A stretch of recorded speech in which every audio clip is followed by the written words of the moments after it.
السلام علیکم، پروگرام میں آپ کو خوش آمدید۔ میں ہوں مسعود رضا۔ اس وقت بلوچستان اور سندھ کے دیہی علاقے شدید سیلاب کی زد میں ہیں۔ سینکڑوں دیہات ہیں جو زیر آب آ چکے ہیں، لوگ نقل مکانی کرنے پر مجبور ہو چکے ہیں۔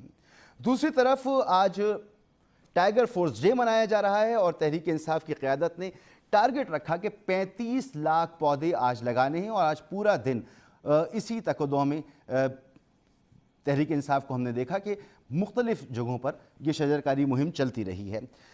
آپٹکس اگر دیکھیں سیاسی منظرنامے کے تو نظر یہ آتا ہے کہ اپوزیشن مشکلات کا شکار ہو رہی ہے اور حکومت ایک آسان موڈ میں چلی گئی ہے، یا حکومت پریٹینڈ کر رہی ہے کہ اس کے لیے آسانیاں پیدا ہو گئی ہیں۔ ہم آج اسی پر بات کریں گے کہ اپوزیشن کی مشکلات کیا کیا ہیں، اور جو ایک احتجاج کی تیاری ہو رہی تھی عید سے پہلے، وہ احتجاج اب لگتا یہ ہے کہ شاید ممکن نہ ہو اس طریقے سے جیسے کہ پلاننگ کی جا رہی تھی عید سے پہلے، کیونکہ مولانا فضل الرحمان صاحب ناراض ہیں، اور مولانا فضل الرحمان صاحب دونوں بڑی سیاسی جماعتوں یعنی پاکستان پیپلز پارٹی اور نون لیگ سے کہہ رہے ہیں کہ تحریری معاہدہ ہونا چاہیے۔ تحریری معاہدہ نہیں ہو سکا جو کہ عید سے پہلے ہو جانا تھا، اب رہبر کمیٹی کو ملنا ہے۔ رہبر کمیٹی کا اجلاس کب ہوتا ہے، اس میں کیا فیصلے سامنے آتے ہیں؟ مس ٹرسٹ بہت زیادہ ہے جو نظر آ رہا ہے۔ دوسری طرف حکومت اب یہ سمجھتی ہے کہ اس کا مشکل وقت گزر چکا ہے اور اب آسانیاں ہیں، ملک ترقی کی راہ پہ چلے گا۔ تحریک انصاف کا جو انتخابی منشور تھا اس پر عمل درآمد ہوگا، نوکریاں ملیں گی اور ملک میں خوشحالی آئے گی۔ عمران خان صاحب نے اس کا اظہار بھی کیا 2 دن پہلے، میں آپ کو سناتا ہوں۔ 2 سال ہم نے بڑے مشکل گزارے ہیں۔ 2 سال ہمارے وہ گزرے ہیں جو کہ پہلے تو ڈیفالٹ سے ملک کو بچانا تھا، ہمارے پاس پیسے نہیں تھے، ہمارا فورن ایکسچینج ریزروز گرے ہوئے تھے، تو پہلے تو ہم ڈیفالٹ سے بچانے میں ہمارا ٹائم نکل گیا۔ اس کے بعد ایک مشکل جاتی تھی، کوئی دوسری آ جاتی تھی۔ پھر آپ کو پتہ ہے این آر او کا جو کراؤڈ ہے وہ ہر جگہ اکٹھے ہو جاتے تھے، ہر چیز میں وہ شور مچا دیتے تھے کہ جی این آر او 2 تو ہم فیٹف کا بل پاس کریں گے، این آر او 2 تو ہم کشمیر میں آپ کو سپورٹ کریں گے۔ تو ایک تو انہوں نے مصیبت ڈالی ہوئی تھی۔ اب یہ وہ ٹائم آیا ہے 2 سال کے بعد کہ انشاءاللہ اب وہ وقت آیا ہے کہ ہم پاکستان کے اندر وہ جو ہم ڈیولپمنٹ کا سوچ رہے تھے، جو ترقی کا سوچ رہے تھے، جو روزگار دینے کا سوچ رہے تھے، انشاءاللہ وہ ٹپنگ پوائنٹ آ گیا کہ جب یہ ملک انشاءاللہ آگے بڑھے گا۔ ملک آگے بڑھے گا، وہ وقت آ گیا ہے، اور اپوزیشن نے ہر موقع پر این آر او مانگا، اپوزیشن اس کی تردید کرتی ہے، اور اپوزیشن نہیں دیا گیا، حکومت یہ بات کہتی ہے۔ یہی وجہ ہے کہ آصف علی زرداری صاحب پر کل فرد جرم عائد ہو رہی ہے پاک لینڈ ریفرنس اور جعلی بینک اکاؤنٹ کیس میں۔ شہباز شریف صاحب سے سوال پوچھ لیا ہے نیب نے، ان سے کہا ہے کہ 7,228 ملین کے اثاثے آپ کے اور آپ کے بچوں کے ہیں، ان کی رسیدیں دیں، ان کا حساب دیں۔ مریم بی بی سے بھی جواب مانگا ہے کہ 1,440 کنال اراضی آپ کے نام پر ہے، اس کی رسیدیں دیں۔ تو سب کو اب جانا ہوگا نیب میں، نہ این آر او مانگا گیا، اپوزیشن کہتی ہے، حکومت کہتی ہے نہ این آر او دیا گیا۔ صورتحال یہ ہے کہ حکومت ایک مطمئن انداز سے یہ اعلان کر رہی ہے کہ اچھا وقت آ گیا ہے۔ مہمانوں کا میں آپ سے تعارف کراؤں، سینیٹر ولید اقبال صاحب میرے ساتھ موجود ہیں، میرے ساتھ شیلا رضا صاحبہ موجود ہیں، اور سینئر صحافی جناب مظہر عباس صاحب میرے ساتھ موجود ہیں۔ آپ تینوں کا بہت بہت شکریہ۔ سینیٹر ولید اقبال صاحب، یہ سمجھائیے گا کہ ایسا کیا ہوا کہ اب جو لوگ این آر او مانگا کرتے تھے وہ این آر او نہیں مانگیں گے اور آپ کے لیے کوئی مشکل پیدا نہیں کریں گے؟ ان کی وجہ سے بڑی مشکلات تھیں 2 سال میں، اب وہ تمام مشکلات ختم ہو گئی ہیں۔ اپوزیشن اپنی جگہ موجود ہے، نون لیگ کی اتنی ہی سیٹیں ہیں، پیپلز پارٹی کی اتنی ہی سیٹیں ہیں، مگر اب عمران خان صاحب کہہ رہے ہیں کہ اب ترقی پر کریں گے، نوکریاں دیں گے، اپنے منشور کو پورا کریں گے، اب اچھا وقت آ گیا، اب یہ این آر او والے جو ہمارا راستہ نہیں روک سکیں گے۔ ایسا کیا ہوا ہے؟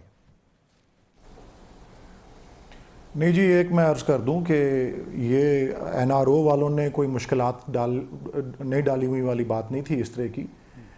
یس، جس طرح پرائم منسٹر کا آپ نے وہ کلپ دکھایا کہ انہوں نے یہ کہا کہ جب کوئی اہم قانون سازی کرنی پڑتی تھی، جس طرح فیٹف کی یا کوئی کشمیر کا معاملہ جس کے اوپر سب کو متفق ہونا پڑتا تھا، تو اس پہ یہ، اور پھر آپ کو یاد ہوگا کہ بجٹ کی منظوری سے 1 آدھ دن پہلے جو پرائم منسٹر نے ڈنر کیا تھا پرائم منسٹرز آفس میں لانز کے اندر، میں بھی سینیٹر کے طور پہ وہاں کیونکہ ساری پارلیمنٹیرینز کو اپنے اور حلیف جماعتوں کے بلایا ہوا تھا، تو انہوں نے یہ بات کہی تھی کہ میرے لیے بڑا آسان ہے کہ اگر 5 سال پورے کرنے ہیں تو یہ چند ایک لوگ ہیں جن کو NRO دے دیں، جن کو کہیں کہ آپ کے کرپشن کے کیسز جو ہیں ان کو پرسو نہیں کیا جائے گا تو اس میں آسانی ہو جائے گی. لیکن انہوں نے کہا کہ جی یہ اپنے نظریے سے اگر ہٹ جائیں تو وہ پھر تباہی کا، اگر پارٹی ایک اور یہ بتون جو ہماری پارٹی کے منشور کے 22 سال سے رہے ہیں کہ کرپشن کا جو خاتمہ کرنا ہے اس نظام سے، اور دوسرا کہ طاقتور اور کمزور قانون کی نگاہوں میں برابر رہیں گے، یہ انہوں نے کہا کہ اگر اپنا نظریہ چھوڑ دیں، اگر میں اس سے ہٹ جاؤں تو انہوں نے کہا جی ہم تباہ و برباد ہو جائیں گے. بالکل آپ اور وہ ٹھیک کہہ رہے تھے. لیکن مشکلات جو کہ آج 2 سال کے بعد عمران خان میں جو مشکلات کی بات کر رہی تھی وہ معیشت سے، یہی بات فروری میں بھی انہوں نے کہی تھی ترقی کا سال ہوگا، آج پھر انہوں نے یہ بات دہرائی ہے. جی انہوں نے فروری میں یہ نہیں کہا تھا، انہوں نے تو بالکل ہی جب نیا سال شروع ہوا تھا شاید 31 دسمبر کو، 31 دسمبر کے دن بھی انہوں نے خاص شام میں سینیٹرز کو دعوت دی ہوئی تھی پرائم منسٹر آفس میں، تو ہماری ان سے ملاقات ہوئی اور یہی بات ہو رہی تھی کہ وہ جو، کیونکہ مشکلات کی آپ بات کر رہے تھے نا، یہ صرف NRO کراؤڈ نہیں تھا. مشکلات میں معیشت کا بہت بڑا جو تھا، جو بالکل تباہی کے دہانے پہ کھڑی ہوئی تھی جب اس کو سنبھالا PTI گورنمنٹ نے، اور اس میں بالکل جو دیوالیہ ہونے والا تھا، انٹرنیشنل ڈیفالٹ کی بات ہو رہی تھی. اور آپ دیکھیں، میں اب آپ کہہ رہے ہیں نا کون سی ایسی چیزیں ہوئی ہیں، اپنے نظر دیکھیں جس طرح سے معیشت کو توازن دیا، جس طرح سے اتنے قرضوں کا بوجھ تھا ان کے لیے، یہ سارے پہلے دوست ملکوں سے، پھر اس کے بعد IMF سے، وہ سارا سلسلہ پٹ ان پلیس کیا. اور اب آپ نے دیکھا کہ موڈیز جو انٹرنیشنل ادارہ ہے جو اکانومیز کو جج کرتا ہے اور اسیس کرتا ہے، وہ ابھی چند مہینے پہلے وہ پاکستان کی ڈاؤن گریڈ کی طرف سوچ رہا تھا، لیکن کل انہوں نے یہ رپورٹ جاری کی ہے کہ پاکستان کی آؤٹ لک جو ہے وہ اب سٹیبل ہے. اور خاص کر اس میں جو تجارتی، جو کرنٹ اکاؤنٹ کا خسارہ تھا، وہ جو اندرونی خسارہ تھا، فسکل ڈیفیسٹ، وہ اس حوالے سے جو سٹیبلائز کیا ہے، جو مصنوعی طریقے سے فارن ایکسچینج کو روک کے رکھا ہوا تھا، اس میں ہماری ایکسپورٹس کو بھی اپنا اثر انداز ہو رہا تھا. تو اور وہ اس کے علاوہ میں ضرور ایک بات عرض کر دوں. جی مظہر عباس صاحب، آپ اتفاق کرتے ہیں اس بات سے کہ معاشی چیلنجز جو تھے ان پر قابو پا لیا گیا ہے، اب ہم آگے کی طرف بڑھیں گے، حالات بہت اچھے ہو گئے ہیں؟ ابھی یہ کہنا تو بہت قبل از وقت ہے کہ معاشی صورتحال بہتر ہو گئی ہے، اور نہ میرا خیال ہے عمران خان صاحب نے یہ بات کی ہے کہ معاشی صورتحال بہتر ہو گئی ہے. ایک ظاہر کرونا کی وجہ سے پوری دنیا ہی متاثر ہوئی ہے، تو پاکستان اور پاکستان جیسے ترقی پذیر ممالک تو زیادہ متاثر ہوئے ہیں، اور آگے چل کے معاشی صورتحال جب تک گلوبلی چیزیں بہتر نہیں ہوں گی تو آپ کی بھی معاشی صورتحال میں بہت بڑی تبدیلی تو نہیں آئے گی. تو یہ کہنا تو میرا خیال ہے قبل از وقت ہوگا کہ معاشی صورتحال بہتر ہوئی ہے یا ہوتے جا رہی ہے. یہ ہمیں دیکھنا پڑے گا، سال بھر انتظار کرنا پڑے گا اس چیز کا. لیکن دیکھیں چیزیں ہیں تو یہ کہ عمران خان ظاہر ہے وہ سیاستدان ہیں، بڑی سیاسی جماعت کے سربراہ ہیں. جس طرح دوسری جماعتیں پالیٹکس کرتی ہیں وہ بھی پالیٹکس کرتے ہیں، وہ بھی سیاسی گمکس جو ہیں دوسری سیاسی جماعتوں، سیاسی رہنماؤں کی طرح وہ بھی کھیلتے ہیں. انہوں نے NRO کو اپنا ایک پوائنٹ آف جو ہے وہ بنایا ہوا ہے کہ اپوزیشن کو جب بھی انہوں نے ٹارگٹ کرنا ہو تو وہ NRO کا ذکر ضرور کریں گے. حالانکہ گراؤنڈ پہ دیکھیں تو اگر NRO کی بات کی جائے، NRO کے معنی ہمارے یہاں کیونکہ بڑے مختلف انداز میں لیے جاتے ہیں. بہت سے لوگوں کا خیال ہے کہ مریم نواز کی خاموشی بھی NRO ہے، نواز شریف کا جانا بھی NRO ہے، آصف علی زرداری کا کراچی میں آ جانا بھی NRO ہے. تو یہ ساری NRO کی مختلف شکلیں ہیں، کیونکہ اب NRO ایک ٹرم کے طور پہ یوز ہوتی ہے. تو اس طریقے سے دیکھیں. لیکن دوسری طرف شہباز شریف بھی مقدمات بھگت رہے ہیں، زرداری صاحب بھی مقدمات بھگت رہے ہیں، PMLN کے دیگر رہنما بھی مقدمات بھگت رہے ہیں. تو عمران خان ظاہر ہے اپنے 2 ٹارگٹس کو وہ سامنے رکھتے ہیں. تو یہ کہ انہوں نے اینٹی کرپشن بیانیہ جو ہے وہ مسلسل اس کو ہیمر کرتے رہتے ہیں.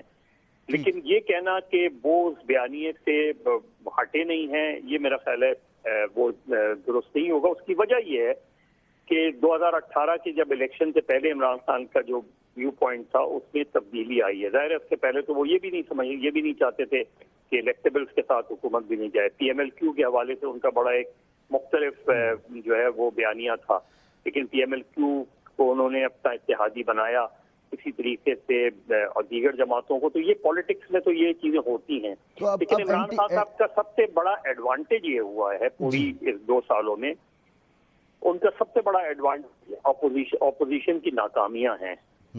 اور اپوزیشن نہ ان ہاؤس اور نہ اسٹریٹ، دونوں فرنٹ پہ ہمیں ناکام نظر آتی ہے.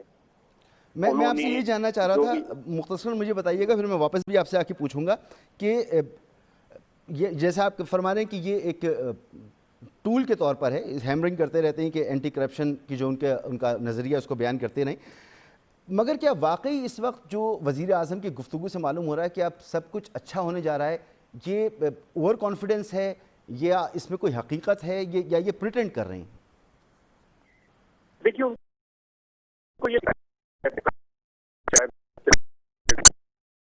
دیگر رپورٹ بھی آتی ہوں گی، اور گراؤنڈ پہ بھی جب جو میڈیا میں بھی جو تاثر اپوزیشن کے حوالے سے بن گیا ہے، اور گراؤنڈ پہ بھی یہی لگ رہا ہے اپوزیشن کی جماعتوں کے بیانات سے بھی لگتا ہے کہ جب آپ کے سامنے کوئی حزب اختلاف ہی نہ ہو، کوئی تگڑی حزب اختلاف نہ ہو، کوئی نہ اسمبلی پارلیمنٹ کے اندر آپ کے سامنے کوئی بڑا چیلنج آتا ہو. جب بھی آپ دیکھیں کہ پچھلے اگر آپ 1-1.5 سال کی پوری پالیٹکس اپوزیشن کی اٹھائیں تو انہوں نے جو بھی موو کیے ہیں وہ فیل ہوئے ہیں اب تک، چاہے وہ vote of no confidence senate کے چیئرمین کے خلاف ہو، پھر تحریکیں مسلسل تحریکوں کی بات کی جاتی رہی، کوئی تحریک نہیں چل سکی، حتیٰ کہ کوئی اتحاد بھی نہیں بن سکا اپوزیشن کا. اور یہاں تک کہ اب ایک بہت بڑی بات کی گئی تھی کہ جی اے پی سی فوراً بلا لی جائے گی، اب اے پی سی بھی کھٹائی میں پڑ گئی. تو اپوزیشن کا ڈویژن جو ہے وہ کوئی بھی گورنمنٹ ہو، اگر اس کے سامنے کوئی اپوزیشن ایز اے چیلنجر سامنے نہیں آ رہی تو جو اس کی پرابلم ہے وہ پھر اس کی انٹرنل پرابلمز ہیں، اتحادیوں سے پرابلمز ہیں. اپوزیشن کا کمزور ہونا اصل میں حکومت کے لیے اطمینان کی بات ہے، یہ بہت آبویس سی چیز ہے. شیلا رضا صاحبہ، اب اے پی سی بلانے کی بات ہوتی ہے، شہباز شریف صاحب کی طرف بلاول بھٹو زرداری اشارہ کرتے ہیں کہ اب شہباز شریف صاحب قیادت کریں گے. شہباز شریف صاحب کہتے ہیں یہ ذمہ داری میں ان نوجوان کندھوں پہ ڈالوں گا. پھر مولانا فضل الرحمان صاحب ناراض ہو کے چلے جاتے ہیں، اے پی سی کھٹائی میں پڑ جاتی ہے، رہبر کمیٹی کا اجلاس نہیں ہو پاتا، اپوزیشن تتر بتر نظر آتی ہے، پارا نظر آتی ہے. اس طرح سے تو آپ حکومت کو ٹف ٹائم نہیں دے سکتے جیسی آپ باتیں کرتے رہیں. اچھا، ولید اقبال صاحب، مظہر صاحب اور تمام دیکھنے والوں کو میری طرف سے سلام ہو. اور دیکھیے، اپوزیشن میں اگر آپ کو اتحاد نظر نہیں آ رہا، اپوزیشن میں آپ کو پارا نظر آ رہی ہے، تو پھر این آر او کراؤڈ نے آپ کو لفظ یوز کرنا چاہیے. ٹھیک ہے جی. اور میں یہ سمجھتی ہوں کہ اگر آپ نے اپوزیشن پارٹیز کے کچھ بڑوں کو آپ نے کر لیا ہے نیب کے نشانے پہ، تو میں نے ابھی تک نہیں دیکھا کہ سوائے نواز شریف اور مریم کے کہ آپ نے کسی کے لیے کوئی نرمی کی ہو. اور خاص طور پر پیپلز پارٹی کے لیے اگر زرداری صاحب باہر ہیں تو سپریم کورٹ سے انہوں نے باقاعدہ ضمانت لی ہے.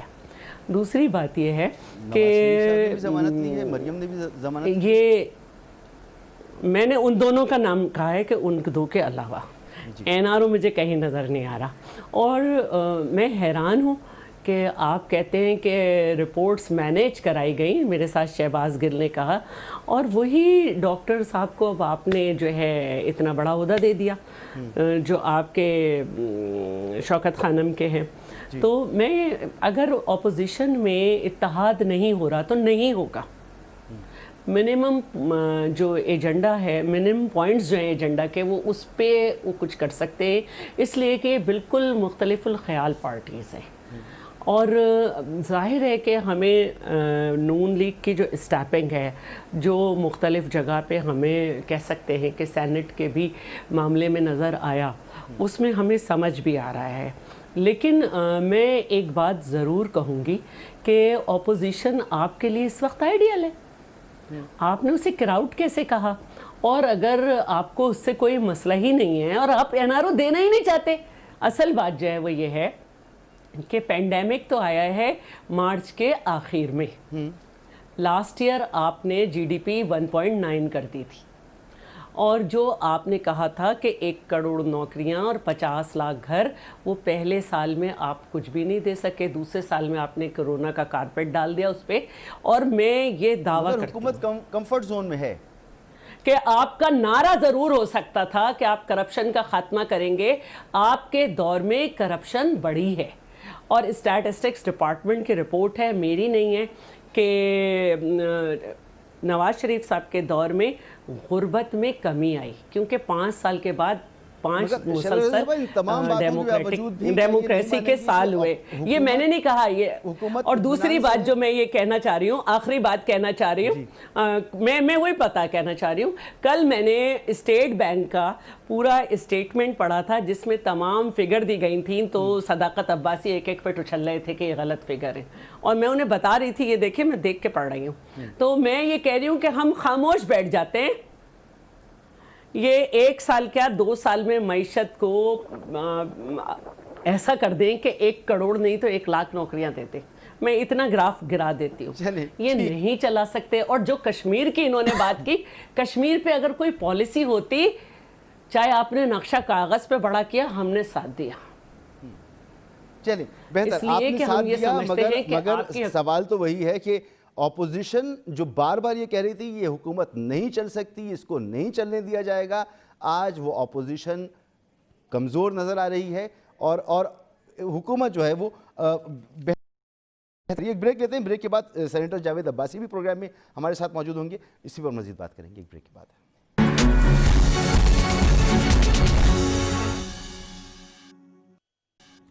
پروگرام میں آپ کو ایک بار پھر خوش آمدید. حکومت, ہم مسلسل بات کر رہے ہیں کہ حکومت اطمینان سے نظر آتی ہے کیونکہ اپوزیشن میں دم خم معلوم نہیں ہو رہا. سینیٹر جاوید عباسی صاحب نے بھی ہمیں جوائن کیا ہے. سینیٹر صاحب بہت شکریہ آپ کا بھی. سینیٹر صاحب, ووٹ کو عزت دو کا نعرہ, مریم بی بی کی خاموشی, پیپلز پارٹی اور نون لیگ کے درمیان اعتماد کا نہ ہونا, اور پھر مولانا صاحب کو ناراض کر دینا. مولانا صاحب سمجھتے ہیں ڈچ کر دیا.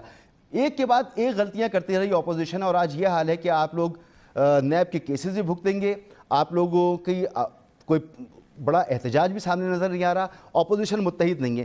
غلطی اپوزیشن کے اندر خود موجود ہے جس نے حکومت کو مضبوط کیا ہے.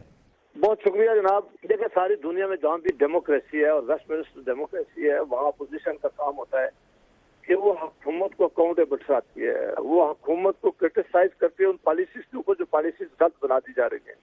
وہ حکومت کو صحیح رستے پہ لگانے کے لیے اپنی پوری کوشش کرتی ہے. پاکستان کے اندر بدقسمتی ہو گئی ہے کہ ہر آدمی کا یہ خیال ہے کہ اپوزیشن فوری طور پر جائے اور پرائم منسٹر ہاؤس سے نکالے پرائم منسٹر کو. ہم ایسا نہیں کریں گے جو عمران خان صاحب نے کیا تھا. عمران خان صاحب نے غلط روایت ڈالی تھی جب دھرنا دیا تھا, انہوں نے غلط روایت ڈالی تھی جب انہوں نے کہا تھا کہ جناب سینیٹر صاحب یہ آپ سے نہ یہ میڈیا چاہ رہے ہیں نہ کوئی اور, یہ آپ کے ہی رہنماؤں کی پریس کانفرنسز ہیں جو یہ کہتے ہیں کہ یہ حکومت کرنے کا جواز کھو چکی ہے, ان کو گھر جانا ہوگا, انہیں گھر بھیجنا ہوگا, اسی لیے تو آپ اے پی سی کی تیاری کر رہی ہیں نا. جی پلیز پلیز. میں یہ کہہ رہا تھا کہ وہ ہم اس طریقے کے خلاف ہیں کہ پرائم منسٹر ہاؤس میں جا کر دھرنا دے کر اس کو نکالا جائے. جمہوریت میں ہمارے پاس ایک آئینی طریقہ ہے. آئینی طریقہ یہ ہوتا ہے کہ پارلیمان کے اندر, پارلیمان کے باہر, اور ایک بہت افیکٹو میڈیا اس وقت سارے پاکستان کے اندر کام کر رہا ہے. اس میں ہم اس حکومت کی پالیسیز کو کرٹیسائز کرتے ہیں. ہم کیوں کرٹیسائز کرتے ہیں, اس کی 3 بڑی وجہ ہیں جو میں آپ کے سامنے رکھتا ہوں. ایک, تاریخ میں سب سے بڑی مہنگائی ہے اس وقت. پاکستان کی تاریخ میں اتنی مہنگائی نہیں ہوئی ہے. دوسرا, پاکستان کے اندر پورا بزنس ختم ہو گیا ہے لوگوں کا. بزنس تھا, انویسٹمنٹ نہیں آ رہی ہے, جو یہاں لوکل بزنس تھا وہ ختم ہو گیا. تیسرا, یہاں گورننس کے بڑے سیریس ایشو ہیں. آپ خیبر پختونخوا اور پنجاب کے چیف منسٹر کی کارکردگی دیکھ لیں, آپ فیڈرل قوم کی کارکردگی دیکھ لیں, آپ منسٹر کی کارکردگی دیکھ لیں, آپ عمران خان صاحب کے وہ وعدے دیکھ لیں جو انہوں نے کہا تھا کہ میں آؤں گا تو پاکستان میں خوشحالی آئے گی, میں مہنگائی کو ختم کروں گا. قیمتیں تب بڑھتی ہیں جب انہوں نے کہا ہے کہ حکمران کرپشن کرتے ہیں. اب یہ سارے وہ چیزیں ہیں جو اس وقت کی حکومت ڈیلیور کرنے میں بری طرح ناکام ہو گئی ہے.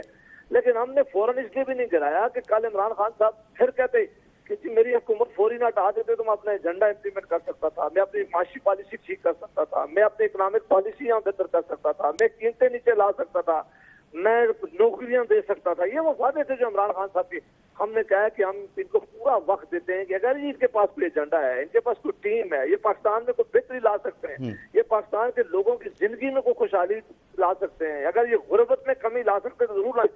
لیکن بدقسمتی سے کسی ایک چیز پر بھی ان کی حکومت میں 3 بڑے اس وقت جو ہے کرپشن کے, آپ دیکھ لیں پہلے دوائیوں کی قیمتوں میں کس طرح 300% دوائیوں کی قیمتوں میں اربوں روپیہ لوگوں نے کھایا.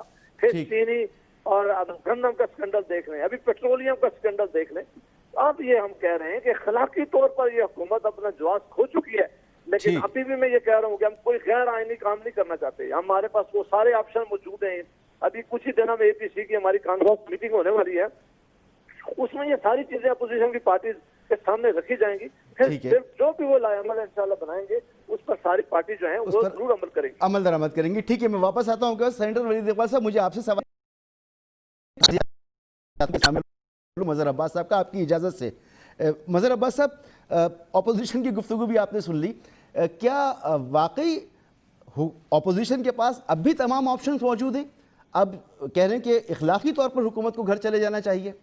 دیکھیے آپشنز وغیرہ تو موجود ہوتے ہیں، آپشنز استعمال بھی کیے گئے، ایسے نہیں ہے کہ آپشن استعمال نہیں کیے گئے، لیکن ناکامی ہوئی.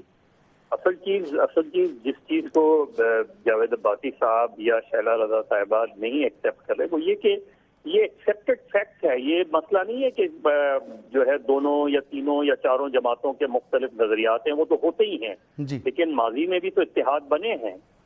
تو اب کیوں نہیں اتحاد بن پا رہا؟ اس کا مطلب یہ ہے کہ ایک دوسرے پہ اعتماد نہیں ہے، اور یہی وجہ ہے کہ یقین دہانی مولانا فضل الرحمان کو کرائی گئی، اس کے بعد پیچھے ہٹ گئی پی ایم ایل این اور پیپلز پارٹی. وہ تو اپنے دھرنا لے کے پہنچ گئے تھے، ہزاروں لوگ لے کے پہنچ گئے تھے. جی. پھر ماضی میں بھی رہبر کمیٹی کو کئی مہینے ہو گئے، نہیں ہو پایا اجلاس. اس کے بعد اب اے پی سی کی بات ہوئی، اے پی سی بھی ابھی دیکھتے ہیں ہوتی ہے نہیں ہوتی. تو یہ ساری ایسا نہیں ہے کہ اپوزیشن نے کوشش نہیں کی، لیکن جو جاوید عباسی صاحب بات کریں وہ تو ایک آئیڈیل بات ہے، اچھی بات ہے. اپوزیشن ایسی ہی ہونی چاہیے کہ وہ کنسٹرکٹیو اپوزیشن کریں اور کانسٹیٹیوشنل ویز استعمال کریں، وہ پالیسیز دیں، وہ کاؤنٹر پالیسیز دیں. اپوزیشن ایک ہر چیز کا ایک کاؤنٹر وہ دیتی ہے، تحریری طور پہ دیتی ہے. تحریری طور پہ ہمیں وہ چیزیں، وہ ساری چیزیں اپنی جگہ ہیں، لیکن ایک بہت واضح ڈویژن نظر آتا ہے اپوزیشن میں، واضح اختلاف نظر آتا ہے اختلاف نظر آتا ہے، جس کی وجہ سے یہ کمزور، یہ بات اسٹیبلش ہو چکی ہے اسٹریٹجی کے اوپر. بالکل یہ بات اسٹیبلش ہو رہی ہے اور اب رویوں سے ہی معلوم ہو رہا ہے. تو سینیٹر ولید اقبال صاحب، 7 تاریخ کو مولانا فضل الرحمان صاحب نے اپنے احتجاج کا اعلان کر دیا ہے، اور جو عوامی قوت وہ نکال سکتے ہیں اس کا اندازہ ہے. اسلام آباد میں وہ آ چکے ہیں، بہت بڑا انہوں نے اجتماع بھی کیا، اس دفعہ پھر وہ نکل رہے ہیں خیبر پختونخوا میں. حکومت کی کیا حکمت عملی ہوگی اس صورتحال میں؟ جی وہی ہوگی جس طرح پہلے تھی، اور میں یہ سمجھتا ہوں کہ جو پچھلا اجتماع انہوں نے کیا تھا، چلیں ایک بات کا کریڈٹ جاتا ہے ان کو کہ وہ پرامن رہے، اور جو انہوں نے ایگری کیا ہوا تھا ایڈمنسٹریشن سے اس وقت انہوں نے اس کو نبھایا.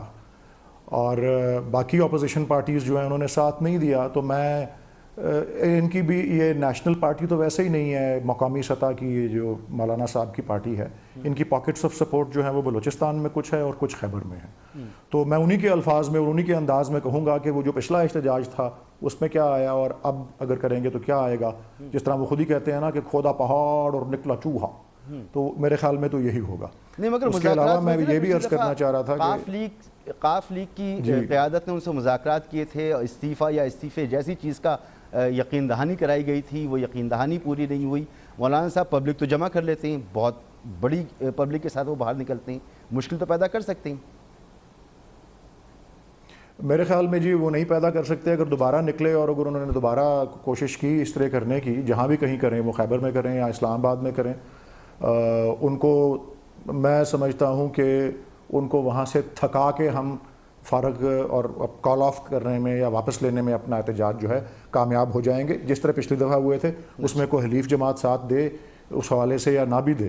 اور میں ضرور اس بات کو عرض کرنا چاہ رہا تھا کیونکہ 2-3 باتیں یہاں پہلے ہوئی ہیں اور میں پچھلی اپنی بات کو مکمل نہیں کر سکا تھا. جی اگر مظہر عباس صاحب یہ سمجھتے ہیں کہ قبل از وقت ہے اکانومی کے حوالے سے کچھ کہنا کہ جی وہ صحیح اس پہ چلی گئی ہے ٹریک پہ، یا وہ کامیاب ہو گئی ہے پالیسی گورنمنٹ کی، تو میں یہ ضرور عرض کر دوں کہ موڈیز کی اس رپورٹ نے ایک تو یہ پیشین گوئی کی ہے کہ اس رواں مالی سال میں گروتھ جو ہے وہ پازیٹیو میں ہوگی، اتنی زیادہ نہیں لیکن بہرحال 2% یا ایسے کسی بات میں ہوگی. اور آپ دوسری معیشتوں کو دیکھ لیں جو اس قسم کے حالات سے گزرے ہیں، لاطینی امریکا کے، میکسیکو کے، گریس کے، کتنی زیادہ انفلیشن اور کتنی مشکلات آتی رہیں. اس کو جس طرح سے کنٹرول کیا، کووڈ کو جس طرح سے سنبھالا، جس طرح وال سٹریٹ جرنل نے بھی ایکنالج کیا ہے، تو میں اگر ہم پوری طرح سے کامیاب نہیں بھی ہوئی مظہر عباس صاحب کے حوالے سے، تو اس کی سمت جو ہے وہ بالکل درست جو ہے وہ ہو گئی ہے. اور اس کے علاوہ موڈیز نے اس بات کو بھی ایکنالج کیا ہے کہ جو کرنٹ اکاؤنٹ ڈیفیسٹ ہے وہ اس سال 1.1 ہے, اگلے سال 2 پہ چلا جائے گا, اور انفلیشن کی پیک جنوری میں آئی تھی 14% پہ تھی, اس سے ہر مہینے بتدریج اس کے بعد کم ہوتی رہی. باوجود کووڈ کے معاملے میں اس وقت 7 to 8% پاکستان کا انفلیشن ریٹ ہے, جو اور اس کو بھی انشاءاللہ جو ہے وہ بھی ٹھیک سمت کے اندر جا رہا ہے. اور اپوزیشن میں آپ نے دیکھ لیا, میں آخری بات کہنا چاہتا ہوں, اپوزیشن میں جب 2018 کا الیکشن ہی ہوا تھا, انہوں نے ایک الائنس بنائی تھی, alliance for free and fair elections. آج اس کا نام ہی کسی کو نہیں پتا. پرائم منسٹر نے تبھی کہہ دیا تھا کہ یہ نہیں چل سکتے ساتھ, ان کے بہت تضاد ہے آپس میں. اور یہ بھی میں آپ کو عرض کر دوں کہ 6 مہینے رہ گئے ہیں, صرف 6 مہینے رہ گئے ہیں, صرف سینٹ کا الیکشن ہونے والا ہے. وہ جو غیر متوازن سچویشن ہے سینٹ میں وہ بھی دور ہو جائے گی. اپوزیشن کی کوشش ہے اس سے پہلے جنرل الیکشن کرا دیں, زیرو امکان ہے اس بات کا. ایک بریک کی طرف میں جانا ہے. بریک کے بعد سوال یہ ہے کہ اگر معیشت واقعی بہتر ہے تو جو انتخابی وعدے تھے ان پر کتنا عمل درآمد ہوگا, وہ متاثر ہوں گے یا نہیں ہوں گے. شیلا رضا صاحبہ نے بھی یہ بات اٹھائی, سینیٹر جاوید عباسی صاحب نے بھی یہ بات اٹھائی. یہی بات میں پوچھنا چاہتا تھا جناب سینیٹر ولید اقبال صاحب سے, لیکن اس کا جواب نہیں آیا. بہرحال گفتگو کو آگے بڑھائیں گے ایک بریک کے بعد.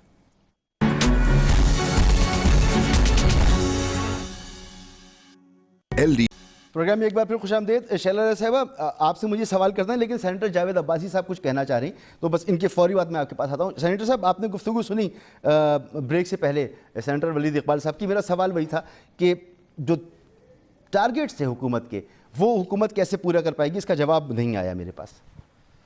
دیکھیں جی, سینیٹر ولید اقبال صاحب کو کہیں کہ میرے بڑا احترام ہے ان کا, بڑے دوست ہیں اور کولیگز بھی ہم ہیں, انہیں کہیں کہ اس وقت پاکستان کی مجموعی طور پر معاشی حالات دیکھیں. اس وقت دیکھیں کہ پاکستان کے لوگوں کیا زندگی کتنی مشکلات میں ہے, ان کو دیکھیں کہ مہنگائی کا کیا طوفان کھڑا ہو چکا ہے. ان سے مہربانی کر کے پوچھیں کہ کوئی ایک وعدہ 2 سالوں میں آپ بتا دیں, کوئی ایک چیز بتا دیں کہ اس حکومت کو رائٹ ڈائریکشن میں انہوں نے ایک قدم اٹھایا ہے. یہ جو کرونا والا معاملہ ہے, ان کو کہیں کہ مہربانی کریں, اللہ تعالیٰ نے ہمیں نکال دیا, حکومت تو کوئی کارنامہ نہیں تھا. حکومت تو سارا دن سمارٹ لاک ڈاؤن میں ساری پھنسی ہوئی تھی. یہ اللہ تعالیٰ کی طرف سے ضرور مہربانی ہوئی ہے کہ ہمارے یہاں بات کم ہوئی ہے, اور اللہ کرے کہ ایسا ممکن ہو کہ آگے بھی اسی طرح کا معاملہ رہے. لیکن کیا انہوں نے کوئی ریکارڈ لیجسلیشن کی ہو اسمبلیز کے اندر, کیا ان کے صوبوں کی کوئی پرفارمنس بہتر ہوئی ہو. پنجاب جیسا سب سے بڑا صوبہ کس کو انہوں نے بٹھایا اور وہاں کیا حالات, اور خود پرائم منسٹر گئے, انہوں نے کیا کہا وہاں جا کر کہا کہ ہمارے گورننس کے ایشو ہیں. وہاں سے پنجاب میں انہوں نے بیوروکریسی کو ہر روز تیسرے دن چینج کیا ہے, کوئی بہتری نہیں کر سکے. قیمتوں میں آپ دیکھ رہے ہیں انفلیشن کہاں پہنچ گیا ہے لوگوں کا. ایک میں نے پہلے کہی ہے, میں آج کرتا ہوں, انویسٹمنٹ دیکھ لیں کہ پرائم منسٹر کہا کرتے تھے کہ ساری دنیا سے انویسٹمنٹ آئے گی, ہمارا بزنس میں رو رہا ہے, یہاں تمام کاروبار لوگوں کے بند ہیں. ان حالاتوں میں کوئی ایک قدم نہیں رہی. میں نہیں کہتا کہ انہوں نے کہا تھا کہ 50 لاکھ نوکریاں دیں گے, انہوں نے 1 کروڑ نوکری اور 50 لاکھ گھر بنائیں گے, میں وہ نہیں کہتا. یہ کہتے تھے ہم یونیورسٹیز بنائیں گے, میں وہ بات بھی ان سے نہیں پوچھتا. میں یہ بات بھی نہیں پوچھ رہا کہ آپ سارے کہتے تھے کہ سارے دنیا کے لوگ یہاں نوکری کرنے کے لیے آئے تھے, وہ سارے انہوں نے کہا تھا کئی 100 ڈیم ہم بنائیں گے, وہ ڈیم انہوں نے کہاں بنائے. صرف ان کو یہ کریں کہ مہربانی کر کے, آپ نے گالی دینے میں آپ نے مہارت رکھی ہے, آپ نے اکاؤنٹیبلٹی کے نام پر اپوزیشن کو دیوار پر لگانے کے لیے آپ نے ضرور کام کیا ہے. 40 کیسز نیب کے تو ضرور بنائے گئے ہیں اپوزیشن پہ, لیکن اگر کوئی بہتر ایک قدم بھی انہوں نے اٹھایا ہے کسی رائٹ ڈائریکشن میں جب پاکستان اور پاکستان کے لوگوں کو فائدہ ہوا ہے, وہ ہمیں بتائیں. اس لیے ہم سمجھ رہے ہیں کہ حکومت بری طرح فیل ہو چکی ہے, وہ ڈیلیور کرنے میں ناکام ہو چکے ہیں. ہم کوئی غیر آئینی اقدام نہیں اٹھانا چاہتے, لہٰذا ان کو چاہیے کہ یہ پاکستان کے لوگوں کی جان چھوڑائیں اور جو ابھی فوری طور پر جو ارلی الیکشن کارڈ کر لیں, اس کے بعد جو جیت کے آتا ہے تاکہ وہ پاکستان کو اس مشکلات سے نکال سکے. چلیے, یہ آپ کا مطالبہ ہے, بالکل ٹھیک. مگر شیلا رضا صاحبہ, اگر حکومت اتنی زیادتی کر رہی ہے, اپوزیشن کو دیوار سے لگا رہی ہے, تو ایک اور آپشن بھی تو ہوتا ہے عدالت میں جانے کا. اگر غلطیاں ہیں, خرابیاں ہیں, تو ان کو عدالت میں چیلنج کیا جا سکتا ہے. اپوزیشن اس معاملے میں بھی تو کچھ کرتی نظر نہیں آ رہی. ہم اپنا موقف آواز جو ہے بلند کرتے ہیں پارلیمنٹ میں. ہم نے اس بجٹ کو, جو دنیا کا سب سے عجیب ترین بجٹ تھا, اس پر بھی بات کی. اس پہ بھی پوری تقریر میں چیئرمین نے اپنی سجیشنز دیں, اور جو یہ فیٹف کے بل پہ سلسلے چل رہے ہیں, اس میں بھی ہم دونوں پارٹیز اپنی امینڈمنٹس لے کر گئے. اور یہ غلط بات تھی کہ مولانا کی پارٹی کو اعتماد میں نہیں لیا, جس کی وجہ سے جو ہوا. لیکن اگر کوئی ہماری بات کو ٹویسٹ کر کے ایک نیا نیریٹو رکھے کہ ہم این آر او مانگ رہے ہیں اور نیب کے قانون کو یہ نہیں کر رہے, تو وہ سب جانتے ہیں کہ ہم کچھ نہیں بول رہے نیب پہ اب سپریم کورٹ راستہ دکھا رہی ہے، مقبول باقر صاحب کے ریمارکس بتا رہے ہیں. تو یہ جو ان کی یہ باتیں ہیں کہ اس طرح سے بات کرو، اس باتوں میں اب کوئی نہیں آ رہا، کیونکہ جو یہ کرپشن کا نعرہ لگا کے آئے تھے، جیسے کہ پوری ڈیٹیل دے دی، میں ریپیٹ نہیں کروں گی ان کے ہاں کتنا کرپشن ہو رہا ہے. اب جو اصل بات ہے وہ یہ ہے کہ اگر آپ سمجھتے ہیں کہ عوام کو ٹرک کی بتی کے پیچھے لگاتے رہیں گے، آج پودے لگا دو، کل 14 اگست کا جشن زور سے کر لو، پرسوں جو ہے وہ کشمیر پہ کھڑے ہو جاؤ، اس سے 2-3 دن ہلہ ضرور ہوتا ہے، لیکن اس سے عوام کا پیٹ نہیں بڑھتا. مہنگائی جو کی تو ہے، مہنگائی بڑھ جائے، اپوزیشن دعویٰ کرتی رہے کہ وہ اس کو دیوار سے لگا دیا گیا ہے، مگر یہ سب کچھ اسی طرح سے چلتا رہے گا. ایک بریک کے بعد بات کرتے ہیں. مظہر عباس صاحب آپ سے ایک سوال کی، ایک بریک کے بعد. Welcome back. مظہر عباس صاحب، مولانا صاحب دھرنے کی سیاست کرنا چاہتے ہیں، احتجاج کرنا چاہتے ہیں، پیپلز پارٹی نہیں کرنا چاہتی. نون لیگ کے اندر دونوں رائے موجود ہیں. ایک رائے یہ ہے کہ احتجاج ہونا چاہیے، ایک کہتے ہیں کہ پیسفل طریقے سے آگے بڑھنا چاہیے. اتنے ڈفرینسز کے ساتھ کسی احتجاجی سیاست کو کے حوالے سے ہم بس نہ سمجھیں. پھر دیکھیے مسعود، یہ جو ٹائم ہوتا ہے نا، جو ایک الیکشن سے دوسرے الیکشن تک کا ٹائم ہوتا ہے، اس میں دونوں چیزیں، جو بھی سیاسی جماعتیں ہیں، جو حکمراں جماعت ہے اور اپوزیشن جماعتیں ہیں، انہیں بنیادی طور پہ تنظیم سازی پر توجہ دینی چاہیے. دیکھیے ابھی لوکل باڈیز الیکشنز آ رہے ہیں، اس کے بعد سینٹ کے الیکشن، اس سے پہلے سینٹ کے الیکشنز آئیں گے. یہ ساری چیزیں ہوتی ہیں. سینٹ کے الیکشن تو چلیں ایک پارلیمنٹ اور اسمبلیوں کے اندر ہی وہ ہوتا ہے، لیکن تنظیم سازی پر یہ جماعتیں بالکل بھی توجہ نہیں دیتی. آپ مجھے بتائیں، یہ اس وقت تینوں بڑی جماعتوں کے جو ہے وہ لیڈرز موجود ہیں. آخری بار ان کے یہاں پارٹی کے الیکشنز کب ہوئے تھے؟ اور پارٹی کے الیکشنز اور جب ہم ڈیموکریسی کی بات کرتے ہیں، ڈیموکریٹک ویلیوز کی بات کرتے ہیں، تو سیاسی جماعتیں اپنے اندر اس ڈیموکریسی کو لانے میں ہچکچاتی ہیں.